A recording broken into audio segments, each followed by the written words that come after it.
Comincio in italiano, il padre Jonathan traduce. Comienzo en italiano y yo voy a ir traduciendo. Bien. Perché l'economista ha detto cose molto importanti. Porque la economista ha dicho cosas muy importantes. E potrà sembrare che io parlo di un'altra cosa. Podría significar o pensar de que yo voy a hablar de otra cosa. E sempre bisogna ricordare quello che ho detto il primo giorno. Es siempre lo que es a partir de lo que dije en el día de ayer, Che la teologia pastorale non dà ricette pronte. también lo dije el martes, que la teología pastoral no da recetas, Però vuole cercare la domanda teologica pero debe buscar a realizar la pregunta teológica che è sotto ai fenomeni e alle cose che succedono. que está bajo los fenómenos que suceden, Che non soltanto vediamo da di fuori, que nosotros no solamente los podemos ver desde fuera, ma che ne siamo coinvolti. nosotros estamos involucrados en ellos. E alcune cose dirò domani, Algunas cosas las diré mañana, in particolare il problema di che cosa fare per cambiare le cose. en particular en qué cosas hacer para cambiar las situaciones. E subito anticipo, Y ahora anticipo, perché mi ha colpito quello che ha detto l'economista, porque he tomado conciencia de lo que ha dicho la economista, che uno dei problemi grandi que uno de los problemas grandes è il rapporto tra intellettuali e gente semplice, gente normale. es la relación entre intelectuales y la gente simple, la gente normal, Perché l'azione verrà da questa convergenza. porque la acción irá de acuerdo a esta convergencia. In teologia pastorale si chiama il problema del rapporto tra teoria e prassi. En teología pastoral se llama el problema entre la relación de la teología y la praxis. Ahora comienzo a leer en español. Empezaré por una pregunta, porque la... Sí, ahora me escucháis. Bien. El título sería la relación entre caridad y justicia. Y me parece importante liberar del campo la idea que la justicia y la caridad estarían totalmente separadas entre ellas, que la lucha por la justicia no puede ceder a la caridad, que se entiende casi siempre como una beneficencia que no elimina la raíz de la injusticia, sino que en cierto sentido la conserva.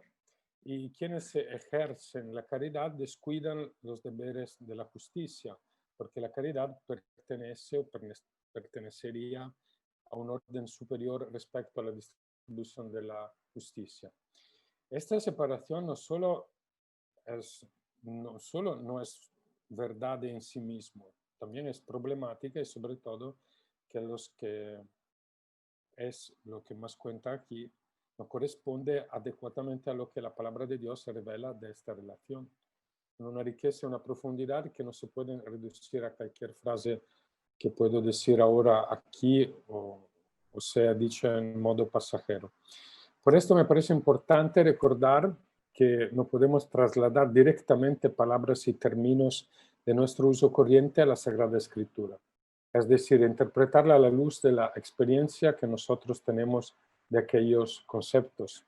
Esta experiencia hace posible en nosotros generar la conciencia y la comprensión, pero debe permanecer siempre abierta a la escucha y al aprendizaje, a dejarse iluminar de aquello que la historia relatada en la Biblia y las enseñanzas de los apóstoles nos enseñan. ¿Por qué digo esto? Porque una secularización de términos de por sí cristianos o al menos bíblicos no nos ayuda. En nombre de la libertad, una instancia que no solo tiene raíz filosófica griega, sino que también profundas raíces bíblicas importantes, bastaría pensar en las cartas a los romanos o a los gálatas, El terror de la Revolución Francesa mató a aquellos que no pensaban o no querían a sus ojos ser bastante libres. Fue en nombre de las libertades que fueron matados. Así es necesario ayudar a la razón para hacer frente a este desafío, a no ceder a una lectura parcial de la realidad. Esta es la misión confiada a la fe, de nuevo y de nuevo, para estos temas, a la doctrina social de la Iglesia. Considero relevante recordar, como ya en el número 28 de la encíclica Deus Caritas Est, la doctrina social de la Iglesia venía presentada como el lugar en el cual la caridad purifica la justicia, donde el término purificación no viene considerado en un modo negativo, casi que a la justicia faltaría algo que solo la caridad tiene, porque no coinciden con la simple negación y la pura condena. Significa más bien que la justicia es asumida, pero al mismo tiempo transformada y potenciada por la caridad. Entre estas dos realidades sucede una relación dialéctica. Por un lado, no existe caridad sin justicia, sería simple asistencialismo o injusticia. Por otro lado, no se da justicia sin caridad, se terminaría en un legalismo deshumano. Reconocer la abundancia y aún antes la necesidad de la caridad, medida por la insuficiencia de la justicia, es siempre fruto de una intuición que va más allá de un simple acto de la razón. Tal reconocimiento tiene necesidad de recuperar previamente la categoría de fraternidad, que el Papa Benedicto XVI coloca también sobre la cabeza de la relación entre el desarrollo económico y la sociedad civil, siempre en la encíclica Caritas in Veritate, en el tercer capítulo. El gran desafío que tenemos es mostrar, tanto en el orden de las ideas como de los comportamientos, que no solo se pueden olvidar o debilitar los principios tradicionales de la ética social, como la transparencia, la honestidad y la responsabilidad, sino que las relaciones mercantiles, el principio de gratuidad y la lógica del don, como expresiones de fraternidad, pueden y deben tener espacio en la actividad económica ordinaria. Por eso la encíclica afirma que el desarrollo de los pueblos depende sobre todo de que se reconozcan como parte de una sola familia. Un tema muy querido y tratado por el Papa Francisco, como sabéis, que está como fundamento, por ejemplo, de la Declaración de Abu Dhabi. En realidad, esta afirmación es del Concilio Vaticano II y requiere, para ser bien comprendida en todas sus implicaciones teórico-práctico, un impulso del pensamiento que obliga. Dicho pensamiento obliga a una profundización crítica y valorativa de la categoría de la relación. Es un compromiso que no puede llevarse a cabo solo con las ciencias sociales, dado que requiere la aportación de saberes como la metafísica y la teología, para captar con claridad la dignidad trascendente del hombre. Aquí podemos fijar un primer punto importante para nuestro trabajo y creo para la presencia de los católicos en el debate público en Chile. Hay que restituir la dignidad a la pregunta sobre Dios. No estamos hablando de cuestiones clericales o intraeclesiales, sino de la cuestión de Dios. Y por eso reabrir la cuestión de la fe dentro del debate público, que es llamada a purificar la razón, así como la caridad orienta y completa la justicia, si no se quiere que el mundo sucumba bajo una lógica deshumanizadora. Se comprende también por este camino porque el Evangelio y el anuncio del Evangelio está revelando un factor decisivo de desarrollo, como ya el Papa Pablo VI afirmó en la Popular un Progreso, el número 16, y como consecuencia porque la Iglesia da su contribución al desarrollo, sobre todo cuando anuncia, celebra y testimonia a Cristo, cuando, vale decir, cumple su misión de evangelización. Un segundo punto importante para su trabajo podría ser expresado así. En la relación entre caridad y justicia, entra siempre, esta por mí es la pregunta teológica a que me refería antes, siempre la relación entra siempre la relación entre Dios y el hombre, el ser humano. Por eso que cuando nos hacemos la pregunta, ¿cuál hombre queremos servir o promover? ¿Qué cosa consideramos su verdadero bien? No solo nos hacemos una pregunta de índole académico o estratégico. Siempre en la perspectiva de la caridad nosotros actuamos de acuerdo a una cierta imagen de Dios y del hombre que tenemos y de cómo se relacionan entre ellos. Actuar a partir de la caridad, manifiesta una forma precisa que nosotros determinamos de aquella relación, una forma que tiene siempre necesidad de convertirse a la plenitud de Cristo. No todas las antropologías proporcionan esta relación. No todas las visiones de hombre, que las culturas que se hacen plurales, creo también en Chile, reciben en su interior, consideran al hombre a la luz de Cristo. Así que sin arraigo y sin una continua conversión a la caridad de Cristo, también a la vida de la comunidad cristiana o al mismo servicio pastoral, pueden contradecirse en tantas ocasiones de alejamiento al plan de Dios y nuestra vida humana. Aquel plan comenzado con la creación y culminado en la encarnación y resurrección del Hijo de Dios. El desafío en este tiempo para la comunidad cristiana es dar forma cristiana a la relación que vincula a Dios y al hombre. Esto, en un cierto sentido, también corresponde a lo que es la justicia en la Biblia. Así también el servicio concreto de la caridad, o sea, mejor la diaconía de la caridad, se convierte en un camino viable de encuentro y de comunión en Dios y el hombre y de los hombres entre ellos, es decir, un camino de salvación integral que no se agota en el hacer cosas o en el afrontar cuestiones de justicia social. Salto tutto il secondo capitolo. Voy a saltar todo el segundo capítulo, Che troveranno. que lo encontrarán en el escrito.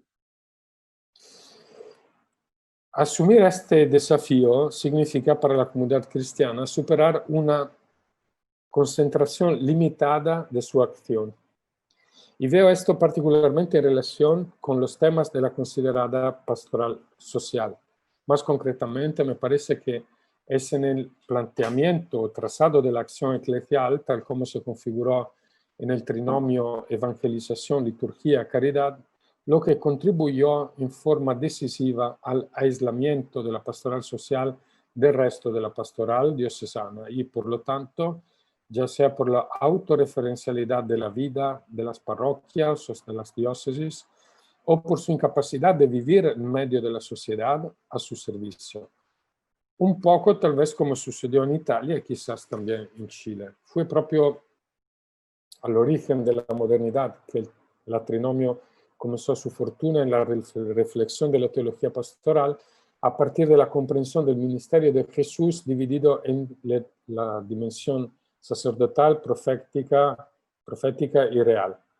Retomada en el ámbito protestante, en especial en el ambiente calvinista, esta subdivisión fue utilizada para sostener la teología del sacerdocio común en oposición antagónica al sacerdocio ministerial de los sacerdotes católicos, configurado precisamente gracias al trinomio sacerdote, rey y profeta.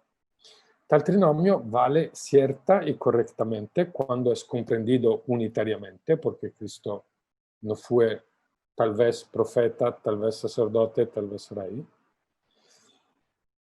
Vale por Jesucristo y su sacerdocio pastoral y vale también para el cristiano, que en el bautismo se asimila a Cristo.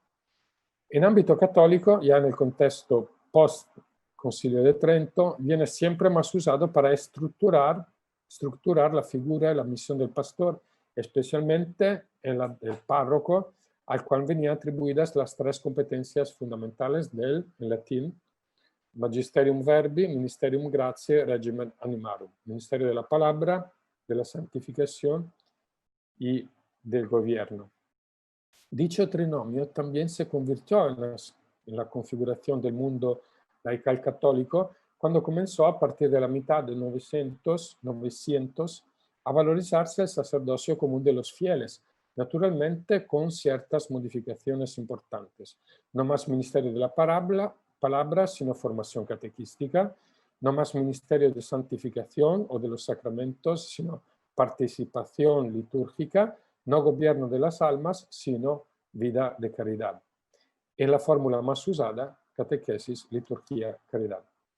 Debemos creer que este creciente recurso al trinomio palabra, liturgia, caridad se ha producido en, ¿entendéis?, distintos sectores de la vida eclesial. Este es el problema. No son sectores, son dimensiones de la vida eclesial, de la vida cristiana. Y se entendieron como sectores distintos de acción pastoral, la que se dedica a la catequesis, la de la liturgia, la de la caridad, con la consecuencia que en la caridad todo lo que no fuera liturgia o catequesis salía. Y debemos creer que este creciente recurso al trinomio palabra, liturgia y caridad se ha producido por una razón más profunda, es decir, por la progresiva diferenciación de la Iglesia de la sociedad que comenzó en la modernidad. La desestructuración de la cristianidad y la desaparición de la coincidencia iglesia-sociedad, que puede ser por Latinoamérica, que empezó al tiempo de la autonomía, de la independencia. Sí. Las élites que hicieron las independencias fueron élites que combatieron tal vez la iglesia y la pusieron al margen de la vida social.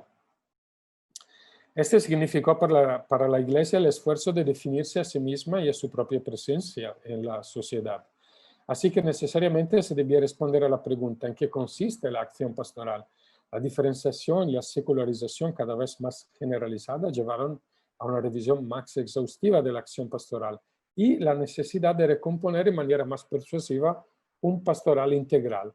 Esta intención, elogiable y correcta, se ha realizado de hecho en clave sumisa, cediendo, vale decir, a ese impulso sociocultural que delimitaba el campo de la religión a lo privado y el sentido público de la Iglesia a roles de sustitución socioasistencialista. De este modo, no solo se contribuyó a establecerse la diferenciación por parte de la Iglesia, sino que también a la retirada de la práctica pastoral de los lugares y de la vida cotidiana de la gente, considerada laica, secular, profana. Y entonces no pertenecen más a lo propio de la acción pastoral. La pastoral se arriesga ahora de reducirse a aquel conjunto de actividades que se desarrollan dentro de la comunidad, dentro de la iglesia, incluso dentro de los muros del edificio parroquial. Así, según las interpretaciones restrictivas de este trinomio, encuentra autocobertura y, de cualquier modo, autojustificación del retiro circunscrito y intraeclesial de la acción pastoral. Debemos reconocer que el trinomio es puesto seriamente en crisis de la exigencia de la evangelización. La misma idea de una nueva evangelización, que ya Juan Pablo II y Benedicto de la hablaban, muestra categóricamente, no solo y no tanto desde el punto de vista teórico, sino desde el punto de vista práctico, que la pastoral real no puede ser limitada y proyectada dentro de este esquema. Es importante señalar que una adecuada proyección de la acción pastoral eclesial en este nuestro tiempo y en este contexto debe saber distinguir sin dividir lo que sirve para edificar la comunidad en su vida interna, el concilio dice ad intra, y las acciones que sirven ad extra, vale decir aquellas que son parte de la evangelización, la misión y la animación de las realidades temporales. Esto es para esta última la pastoral social. El trinomio evangelización, liturgia, caridad ha impulsado sobre una acción pastoral fuertemente desequilibrada. Dedica mucho tiempo a la parte ad intra, estructurando orgánicamente las celebraciones, los sacramentos, los varios momentos de la vida interna de una comunidad, y se esfuerza mucho para organizar el resto, configurando la pastoral ad extra más como una pastoral de iniciativas más o menos ocasionales o de campañas, que como una pastoral estructurada orgánicamente.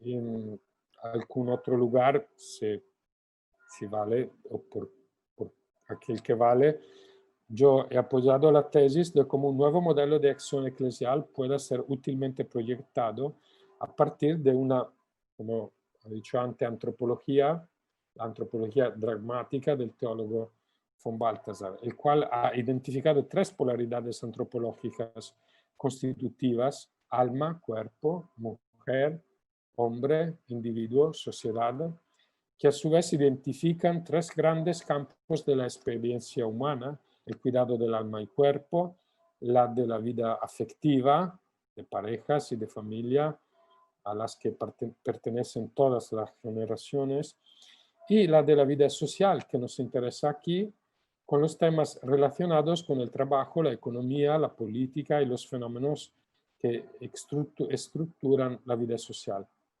La elección de este paradigma o del modelo de acción rompería el dilema inscrito en el esquema ad intra o ad extra y desataría el nudo pastoralmente tan restrictivo que si el pastor debe ocuparse de los más vecinos o de los lejanos, de pocos o de muchos, de quien viene a la parroquia o de quien no viene a la parroquia, de la evangelización, de la promoción humana.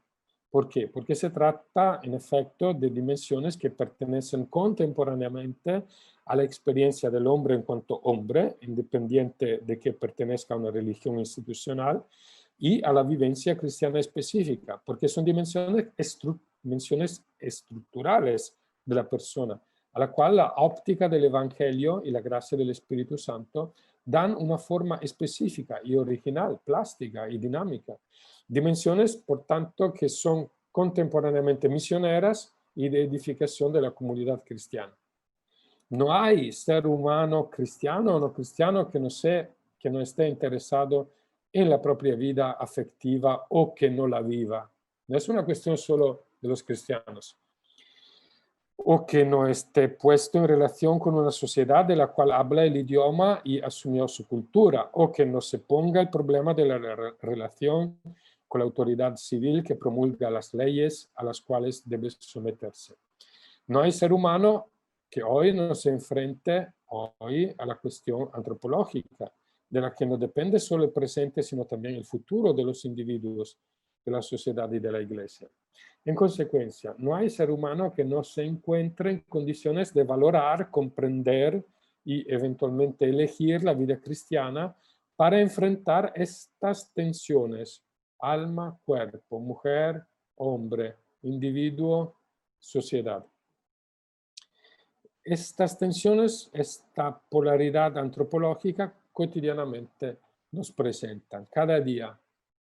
Y ahora estamos respondiendo, interpretando estas tensiones. Tal pastoral debe poder ser proyectada y colocada sobre la doble vertiente de una propuesta teórica culturalmente apropiada, que tenga razón a nivel público de la naturaleza dramática del hombre, en el sentido antes ya mencionado, como de la capacidad que el Evangelio tiene de interpretar correctamente esa naturaleza.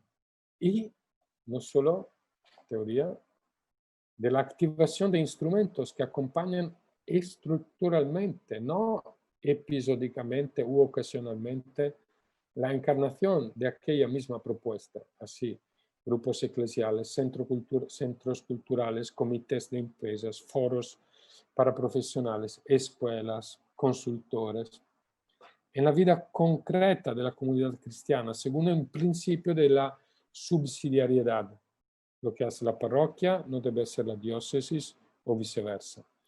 La polaridad de individuo y sociedad se presenta así como un capítulo decisivo y no opcional para sostener la acción pastoral eclesial y en particular la de un pastor de una comunidad.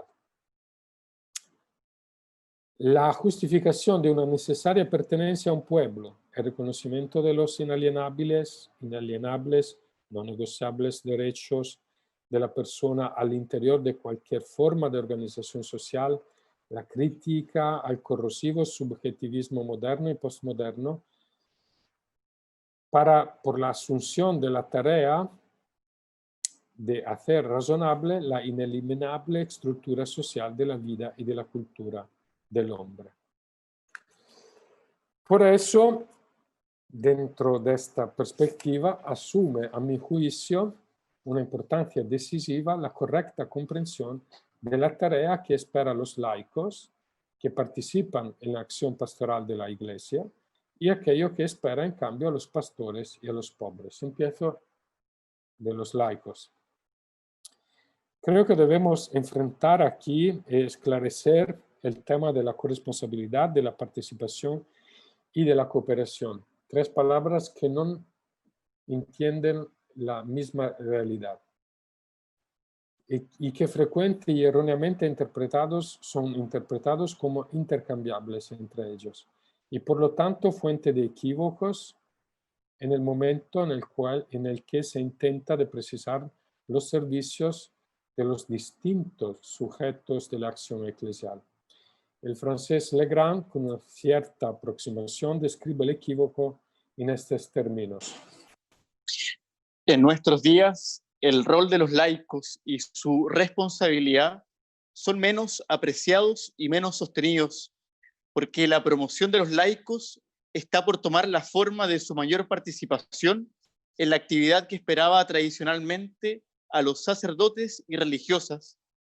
Pero durante el mismo lapso de tiempo, el servicio específico que esperaba a los laicos, hombres y mujeres, que se desarrollaba esencialmente en el ámbito de su profesión y trabajo, han sido descuidados, al igual que su responsabilidad para transformar el mundo de la política, de la economía, de las instituciones sociales. El resultado es preocupante. Se constata la decadencia de las organizaciones del apostolado laico, el descuido o menosprecio de los laicos en sus ocupaciones cotidianas y muy probablemente la pérdida de una generación de militantes, de laicos comprometidos. ¿No sería una ironía de la historia en relación al Vaticano II? Este concilio, como era necesario, había abierto las ventanas de la Iglesia al mundo, pero aquí está por venir una Iglesia que se arriesga de encerrarse en sí misma. No se trata de favorecer la participación de los laicos, sino su corresponsabilidad.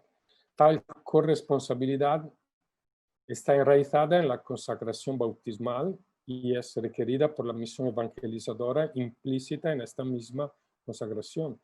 La corresponsabilidad no es en primer lugar una ayuda a los pastores, sino una expresión de la vida cristiana que encuentra lugar y forma principalmente no en la cooperación de las labores pastorales intraeclesiales, sino en la vida concreta del territorio, de la gente, del lugar de trabajo. Es muy importante partir de esta referencia fundamental, porque eso aclara que los laicos son habilitados y reconocidos en su responsabilidad eclesial, sobre todo y propiamente como laicos, es decir, no en virtud de ningún encargo o deber intraeclesial, sino en virtud de su concreta vida cristiana, según la vocación y el estado de vida de cada uno. Ese llamado carácter o índole secular que define la cualidad específicamente teológica del laico. Es en el interno de este horizonte que se justifica aquella corresponsabilidad compartida por el Evangelio que también puede implicar la participación activa en la vida de la comunidad. El ámbito de la tarea o servicio laical no es específicamente la atención pastoral, en el sentido que decía, de la comunidad cristiana, sino que se expresa en la responsabilidad del testimonio y en el servicio de la comunidad eclesial y social.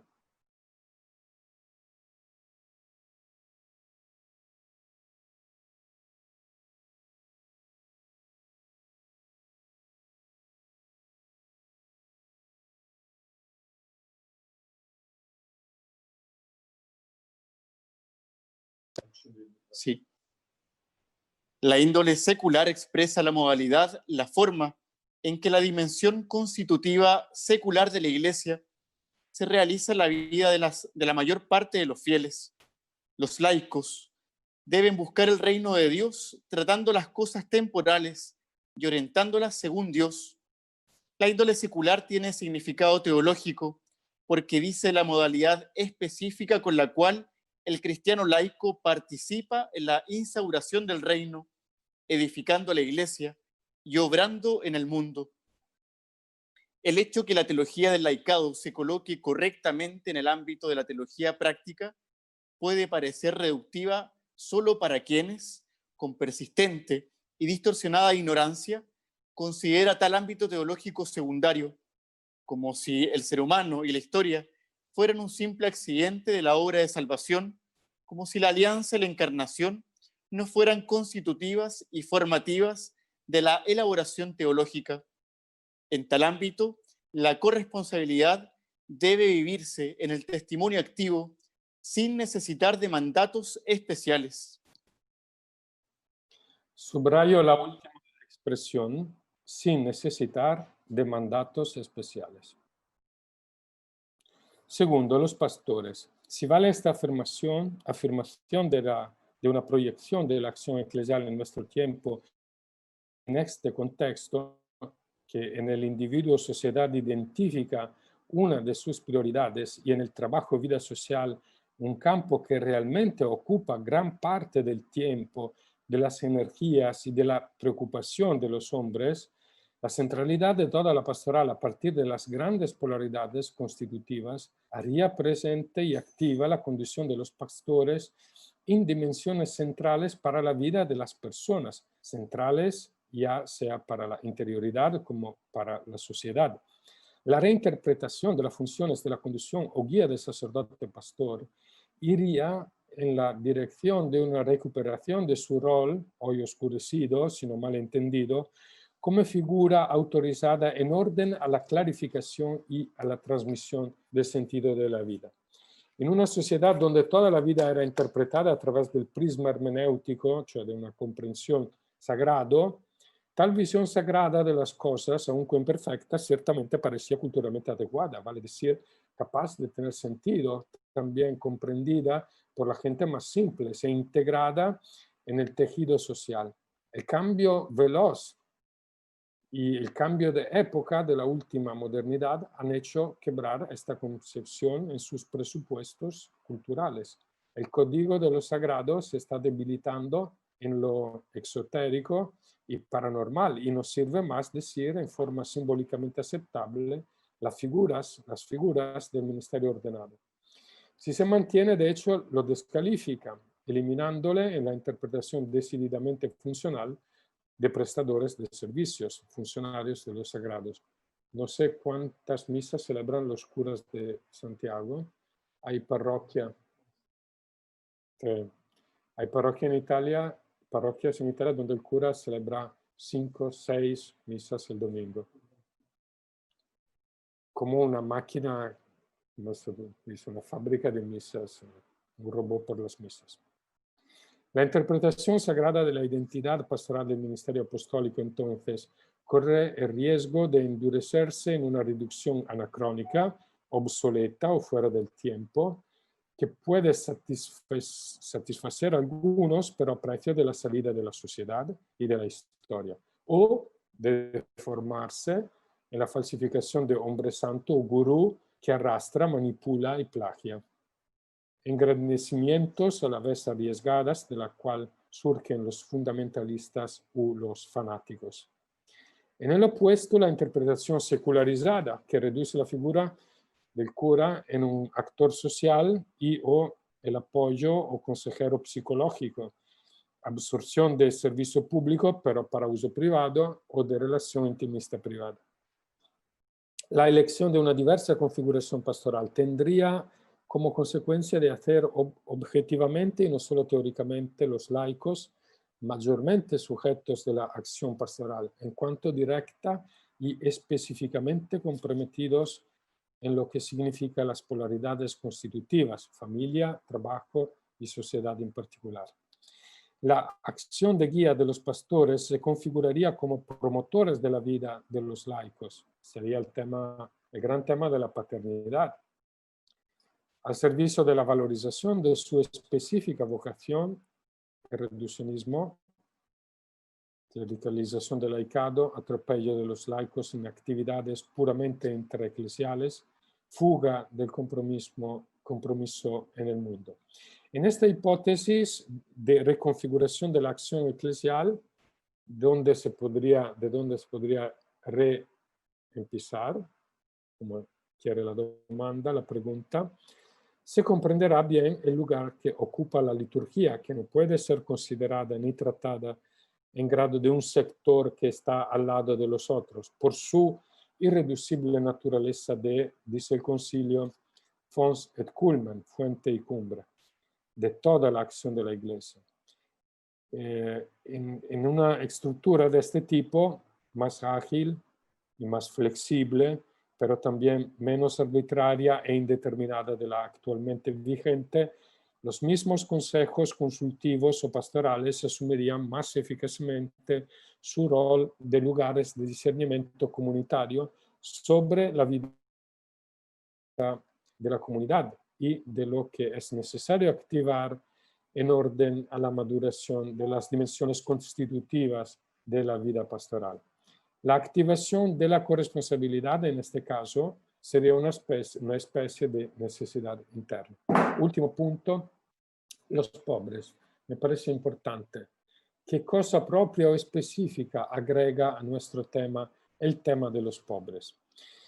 Necesitamos primero preguntarnos si los pobres son en todos los efectos la Iglesia o si no lo son, más bien los destinatarios de un servicio que parece consecuencia, secundario y externo al establecimiento de la misma Iglesia.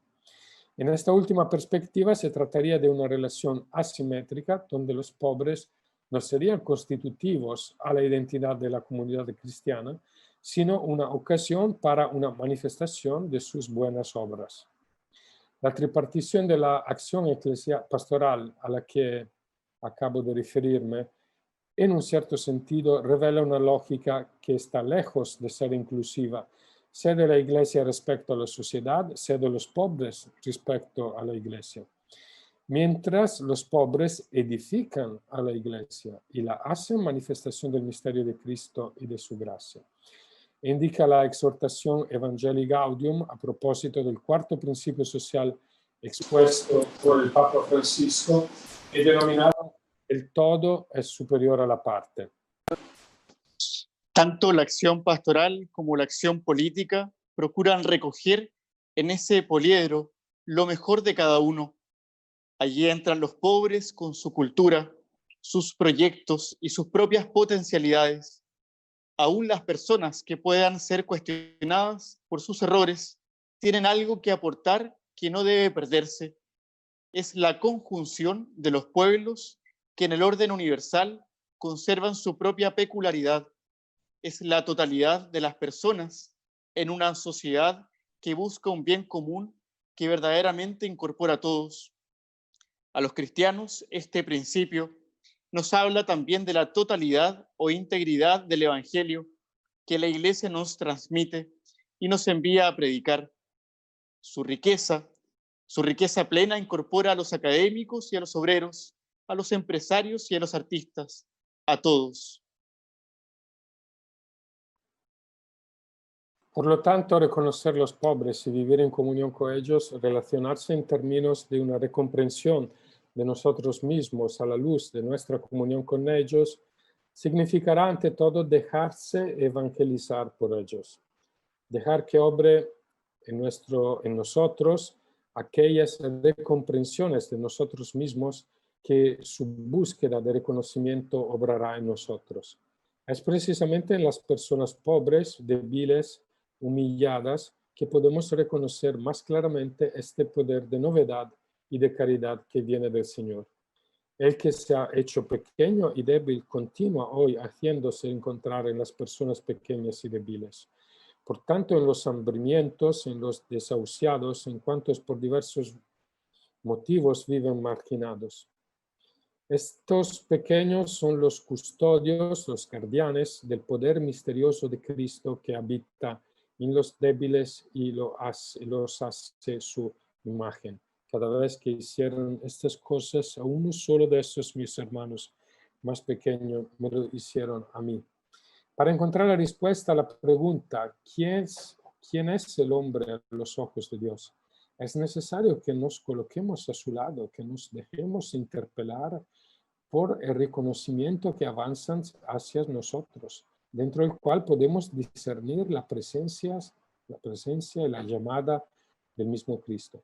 Los pobres no son, por tanto, únicamente solo el fin de la caridad de la Iglesia o el punto de llegada de nuestro camino de fe, casi como un lugar en el que colocamos en práctica todo lo que anteriormente habíamos escuchado, comprendido y celebrado del Evangelio. Uno no se convierte primero en cristiano para después llegar por coherencia interna y sentido del deber a colocarse al servicio de los pobres. Más bien, es gracias a ellos que nos convertimos en cristianos, que se reelabora nuestra identidad, gracias al rostro de Cristo que manifiestan y que no podemos conocer de otra manera. Hablando de Rafael y Felipe, las primeras dos personas con una discapacidad mental con la cual había vivido, el fundador de la Asociación del Arca escribió: Cierto, querían que hiciera ciertas cosas por ellos, pero más profundamente querían ser amados en verdad, por un amor que reconociera su belleza y la luz que brilla en ellos, un amor que revelara su valor e importancia dentro del universo. Su grito por la comunión despertó e hizo que en mi corazón gritara por la comunión. Me hicieron descubrir dentro de mí un pozo, una fuente de vida, un manantial de agua viva. Los pobres, las personas desgarradas por preguntas a las cuales a veces permanecemos mudos y asustados, nos preguntan lo esencial: encontrar un amor que dé sentido a lo que están viviendo, que los restituya a la vida. Llamamos este amor agape, caridad. Inmediatamente comprendemos que tal amor no está a nuestra disposición. También nosotros lo estamos buscando. Son precisamente los pobres que nos obligan a no contentarnos, no quitarnos su presencia y sus preguntas teóricas y prácticas, y a volvernos con ellos a buscar el rostro de Dios, el único capaz de respondernos, el único que ilumina nuestras vidas. No huir, quedarse, compartir esta pobreza y esta debilidad que nos hacen hermanos, que poco a poco nos hacen entrar siempre más en profundidad al misterio de Dios, que hace brotar la vida también por medio de nuestras heridas. Gracias. Gracias, Padre Paolo, por su presentación. Ahora, como en las jornadas anteriores, daremos espacio para las preguntas. Les recordamos que nos pueden escribir sus consultas a través de menti.com, y para este diálogo tenemos alrededor de 20 minutos más o menos para las consultas. Y lo primero que nos preguntan es ¿qué consecuencias tiene la inclusión de visiones político-partidistas en la acción pastoral? Deja a unos dentro y a otros fuera. Sì, dobbiamo capire cos'è l'azione pastorale. Debemos entender qué cosa es la acción pastoral. Ho cercato di dire che la pastorale non è quello che fanno i preti. He buscado decir que la acción pastoral no es lo que hace el sacerdote. E chiaramente un sacerdote non può delegare a un partito. Claramente un sacerdote no puede delegar a un partido Una prohibizione del codice di diritto canonico. una prohibición, por ejemplo, del Código de Derecho Canónico. Perché la parola partito significa parte. Porque la palabra partido significa parte. Invece la comunità vuol dire la comunione di tutti. En cambio, la comunidad significa la comunión de todos. E quindi forse non è l'azione pastorale il luogo in cui lasciare agire un partito. Entonces, la acción pastoral no es el lugar donde se debe dejar actuar a un partido.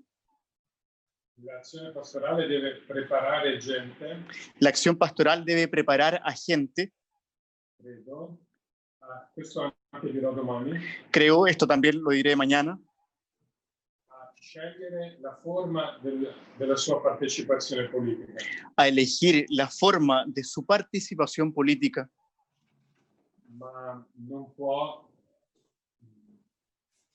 sostituirsi alla scelta che ognuno deve fare.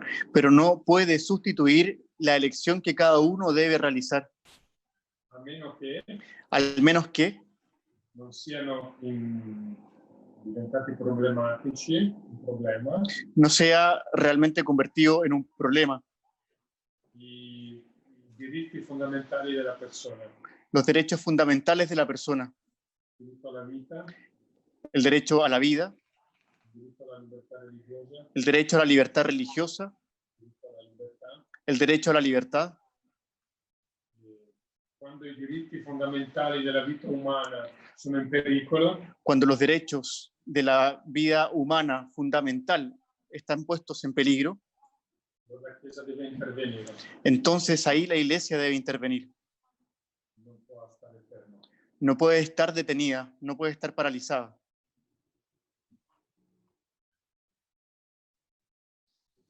Gracias, padre. Hay una segunda pregunta y tiene relación con que en nuestra iglesia, acá en Chile, hay un cierto orgullo de estar haciendo las cosas silenciosamente. Pero la gente siente la ausencia de la iglesia en la realidad que le toca vivir diariamente. ¿Cómo se puede equilibrar estas dos realidades? Questo bisogna essere creativi. Pienso que se debe y se necesita ser creativo A più livelli, en más niveles, perché c'è un livello di territorio, porque hay un nivel de territorio, con la mobilità che immagino c'è anche a Santiago, que es propio de la movilidad, que es parte, me imagino, en Santiago, però è importante che la gente trovi segni della presenza della Chiesa. pero es importante que la gente encuentre signos de la presencia de la Iglesia. E questo vuol dire che questo lavoro non può essere solo del prete, Esto significa que este trabajo, esta labor no puede ser solamente del sacerdote.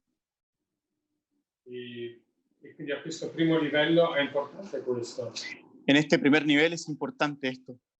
A livello della città metropolitana, A nivel de la ciudad metropolitana, questo deve essere fatto, penso, con la comunicazione, esto debe ser hecho, pienso, con las comunicaciones, che non deve essere propaganda, que no debe ser propaganda, però significa partecipare al dibattito sulle questioni anche pratiche della vita.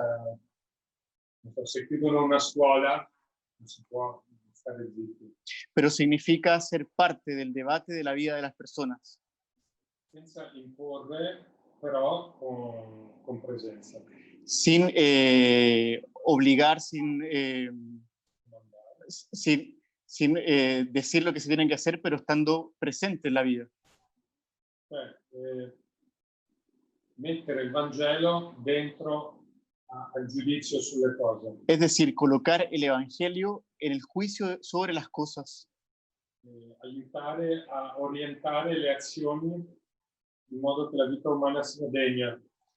ayudar a orientar las acciones en modo que la vida humana sea digna. La pastorale della comunicazione La pastoral de la comunicación non può solo pubblicizzare quello che fa la Chiesa, no puede ser solo publicitar lo que hace la Iglesia, deve essere dentro ai dinamismi dove si formano le idee. debe ser dentro de los dinamismos donde se forman las ideas. E penso che questo già bilanci. Y pienso que esto ya es importante y se deja ver. E questo è un campo in cui, per esempio, l'impegno dei laici Esto es un campo, por ejemplo, que el labor de los laicos è fondamentale. es fundamental. Non ci deve essere solo il prete che fa questo. No debe ser solo el sacerdote el que tenga que hacer esto. Come è importante che ci siano preti preparati a questo. aunque es muy importante que existan sacerdotes preparados para esto. E poi forse c'è un livello nazionale, Y después un nivel nacional, dove forse bisognerà coinvolgere anche le università, donde se necesitará la ayuda de la universidad, in modo da far capire che anche l'azione di aiuto pratica en modo de hacer entender que la ayuda práctica o la presenza dei cristiani nella realtà che si deve vivere o la presencia de los cristianos en la realidad que se debe vivir è una cosa intelligente. es una cosa inteligente. C'è un complesso di inferiorità dei cristiani Hay un complejo de inferioridad de los cristianos rispetto a mondi culturali che hanno costruito dei sistemi respecto a mundos culturales que han construido sistemas che respingono la gente, que allontano. que alejan a la gente. Penso per esempio ai giovani, se non ci sono cantanti cristiani, facilmente lasciano perdere la fede. Pienso en los jóvenes que si no son Cantanti cristiani si no son cantantes cristianos, lasciano perdere la fede. pueden perder la fe, Cioè i riferimenti culturali non sono cristiani. porque las referencias culturales no son cristianas. Allora ci sono cristiani che fanno la musica cristiana, Ahora, hay cristianos que hacen la música cristiana, un mondo parallelo rispetto a quello delle radio o della televisione. un mundo paralelo respecto a aquel de la radio o de la televisión. La scommessa è andare dentro a quel mondo e cambiarlo. El propósito debería ser ir adentro del mundo y cambiarlo.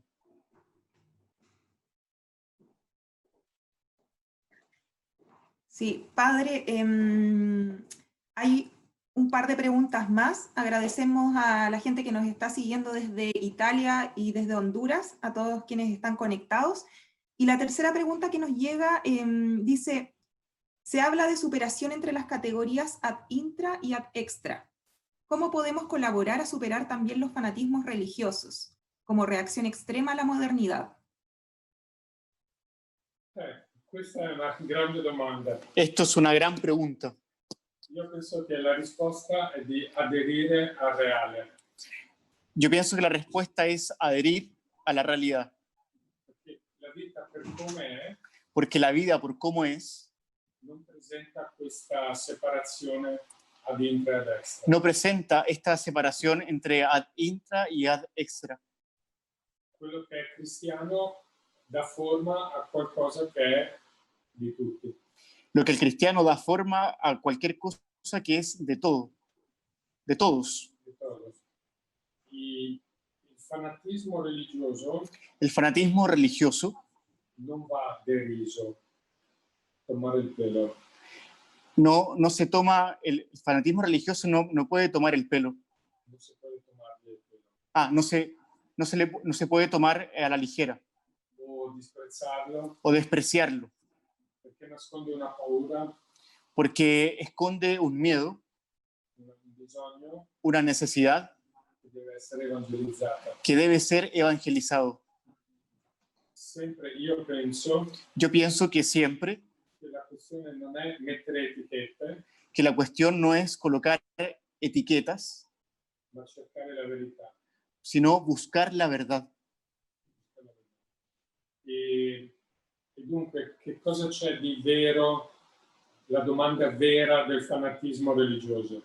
La pregunta entonces es, ¿qué cosa es de verdadero de la pregunta por el fanatismo religioso? Perché dire a uno, tu sei un fanatico religioso, io non parlo con te, Porque si se le dice a uno, tú eres un fanático religioso, yo no hablo contigo, questo non è né cristiano né umano. esto no es ni cristiano ni humano. Per questo la domanda chiede anche della modernità, Por esto que la pregunta también requiere de la modernidad. bisogna intendersi sulla modernità. Es necesario entenderse sobre la modernidad.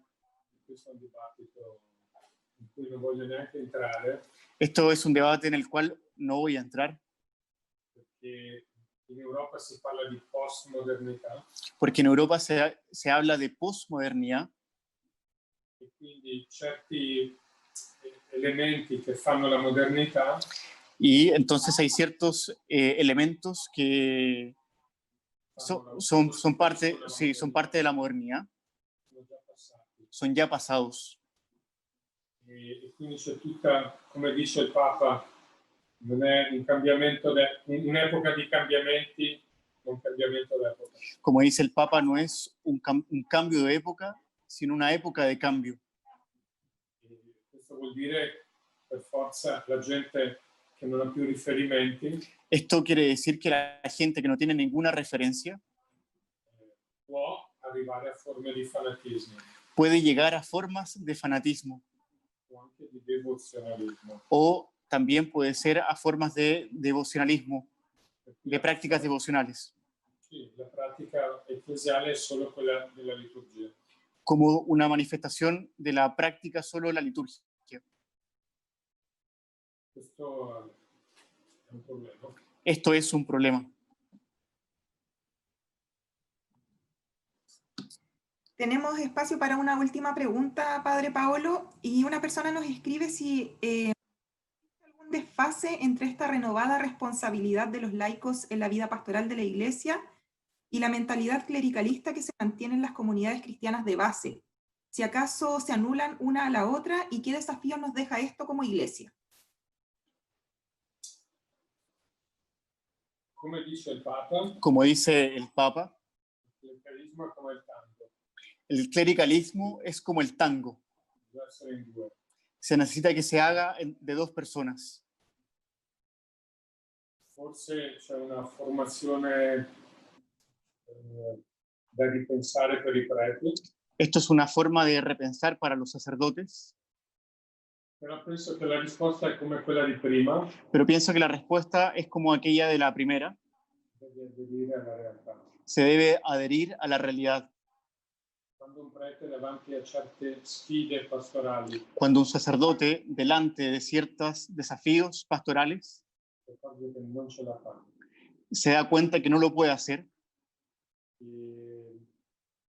ha bisogno di aiuto, que necesita de ayuda,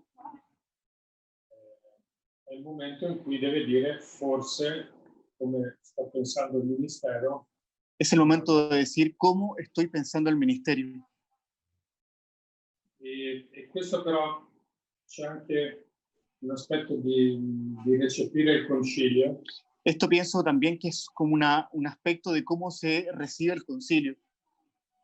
Faccio un esempio su sciocco, però Hago un ejemplo simple. a volte si usa questa espressione: Algunas veces se ocupa esta expresión. la Chiesa non deve fare politica. La iglesia no debe hacer política. Cosa vuol dire? ¿Qué cosa significa esto?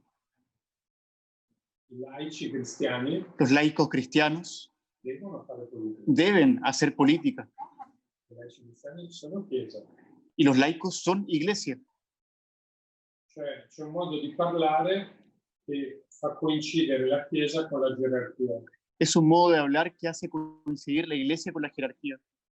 Quando il primo giorno parlavo di conversione, Cuando el primer día hablaba de conversión, penso che questa sia una conversione in cui entrare pienso que esto es una conversión en la cual se debe entrar senza timori, sin temor, senza superficialità, sin superficialidad, senza che il laico fa il prete sin que el laico quiera hacer las cosas del sacerdote o che il sacerdote fa le cose del laico. o que los sacerdotes quieran hacer las cosas de los laicos. E questo mi sembra importante. Esto, Come dicevo quando parlavamo della comunione, esto me parece importante, como decía antes cuando hablábamos de la comunión.